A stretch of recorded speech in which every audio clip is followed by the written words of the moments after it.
दक्ष news, सामान्यांच्या हक्कासाठी नेहमी दक्ष।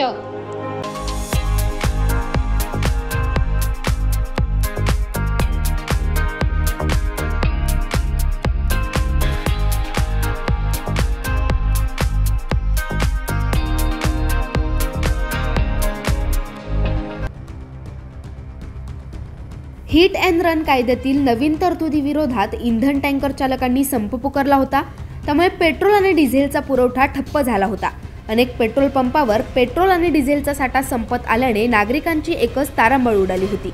मात्र टँकर चालकांच्या संपामुळे खंडित झालेला पेट्रोल आणि डिझेलचा पुरवठा मंगळवारी रात्रीपासून सुरळीत होण्यास सुरुवात झाल्याने जिल्ह्यातील पेट्रोल पंपावर पेट्रोल आणि डिझेल सेवा सुरळीत होत असल्याचे चित्र आहे। दरम्यान या इंधन तुटवड्यामुळे नागरिकांना नाहक त्रास सहन करावा लागत होता। त्यामुळे त्यातल्या त्यात शालेय तसेच महाविद्यालयीन विद्यार्थ्यांचे देखील हाल होत होते। मात्र आता इंधन पुरवठा सुरळीत झाल्याने नागरिक समाधान व्यक्त करत आहेत। मानसी देशमुख, दक्ष न्यूज, नाशिक।